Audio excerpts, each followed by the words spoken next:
Hey everyone, welcome to Arsenal Fan TV, and this is my review of Arsenal's victory over Sunderland this afternoon. The final score being Arsenal 3, Sunderland 1, and after such a poor, disappointing November, it's the first game week in December and we've got a win under our belts. A significant win at that, a credible win, not the best of performances, I think you could all agree, but given that we've got so many players in the treatment room, I think we've done really well to get this result this afternoon. And with Aston Villa and City coming up on the horizon, then it does put us in a very good position. We're second in the league now, just above Manchester City and Manchester United after they lost and drew their respective games today. 2 points behind Leicester, who seem to be surprising us week upon week. I think everyone's assuming that Leicester will drop off at some point in the near future, but they continue to be the surprise package in the Barclays Premier League. But focusing on today's game, I mean, like I say, it wasn't a great performance. We saw Joel Campbell, Oxlade-Chamberlain featured on the wings, and I thought these two players did a lot better when they actually switched flanks and Chamberlain moved over to the right-hand side and Joel Campbell started on the left-hand side. Olivier Giroud started up top, but it was great to see Theo Walcott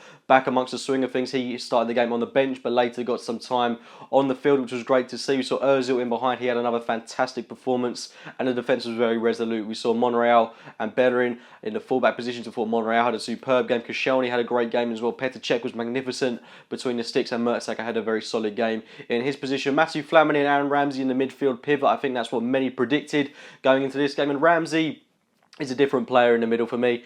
He does slow the game down a little bit at times, which is admittedly a little bit frustrating. He does miss glaring opportunities at goal, but he keeps us ticking over. He works really hard. His pass completion was immense, and he also gets into some really great positions to score goals, and he earned himself an assist and a goal later on in the game today, so that was great to see from an Aaron Ramsey point of view, and Flamini alongside him did a fairly decent job, but I think we can all agree in saying that he doesn't have quite the same impact as Francis Coquelin does, but he'll do for the meantime until the January transfer window at least, where I hope we'll look to bring someone else in. But the game didn't start off in the best of ways. I thought Sunderland probably had the best chance of the game in the opening 10 minutes with Fabio Borini, who was let in clear on goal. It was really amazing quite how easily Sunderland cut through our defence, not just one, but a couple of times in this game.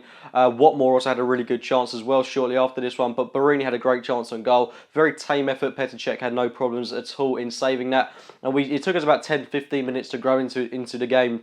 We got our first goal through Joel Campbell, and it was a really great goal with that. Mesut Ozil playing him in with a lovely through ball. We got the finish it deserved from Joel Campbell, who slotted it through the legs of Kostel Pantilimon. And up until that point, it had been a rather frustrating game, so it was great to see us go 1-0 up. And essentially, I would have hoped that we'd have taken control of the game at this point, but has the story been of our previous fixtures? No, we didn't do that, and Olivier Giroud went and scored an own goal at the other end, and Giroud had a very frustrating game this afternoon, despite him getting a goal to redeem himself in the second half. I thought he didn't really know what he was doing. He looked very confused. He looked a bit lethargic, a little bit lazy. He wasn't really getting himself involved in the game enough. His hold-up play was very poor, but he is dependable. You could argue he did get himself on the score sheet, but I do want to see a little bit more from him.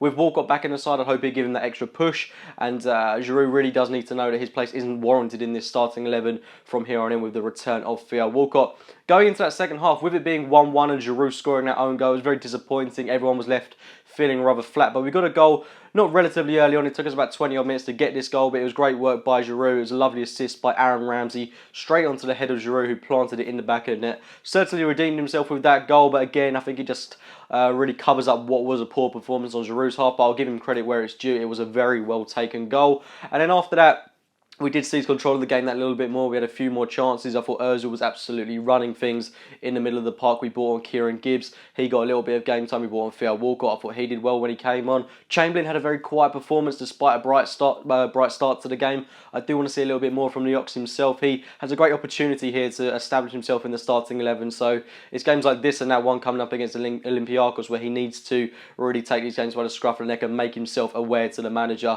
Otherwise, I can't help but feel he may get cast aside when Alexis Sanchez returns to the Arsenal team. But we did get our final goal through Aaron Ramsey, and it was a really well worked goal. A lovely passing build up to it, and eventually landing at the feet of Nacho Monreal, who played it into Callum Chambers, who ended up with it. A tame shot at goal, and it just kind of seemed to fall to Aaron Ramsey, who really needed a goal in this game. He'd had so many opportunities. He missed one almost immediately after we conceded in the game. Only he will know how he missed that chance. He had another chance where he had all the time in the world to put it in the back of the net, but put it straight at Pantilimon. And this was just one that it wasn't the cleanest of goals. Pantilimon got a hand to it, but it went in the back of the net.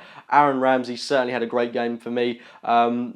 along with Mesut Ozil, probably one of our best performers. But it was a good team performance. Like I say, wasn't one of the best we've seen from Arsenal. But to win 3-1 against the Sunderland team that are in form, when we're not playing our best, I think it's a really good result. We've got Aston Villa next, who got a point at St Mary's today against Sunderland. Southampton, should I say. We were playing Sunderland. So we go into that game next week against Villa looking for 3 points. But first and foremost, we've got a game coming up against Olympiacos, where we've got to go out to Greece and win 2-0. So we've got to play better than we did today in my eyes. I'd start Walcott in that game, start Chamberlain. Joel Campbell, had a great game today. He did really well all over the pitch. His tracking back was really good, worked really hard for the team. Just generally looked interested in the game. That's what I like to see from these kind of players. Something that I've noticed over the past couple of games is players looking a bit lethargic and uninterested. Everyone looks really keen and interested in the game today, so that was great to see. But full time, Arsenal 3, Sunderland 1. Couldn't ask for a better result. And here we move forward to the game against Olympiacos in the Champions League, where we were looking for a 2-0 win. Please do like this video if you have enjoyed it. Subscribe to Arsenal Fan TV if you're new to the channel. And as always, we'll be speaking to you very soon. Arsenal Fan TV with some Bahrain Gooners. What do you make of the game today? I thought that we were really good. We were in the second half, we were outstanding. But I thought that in the first half, our final third, the passes, it was not up to how we usually, high up to par. But yeah, it was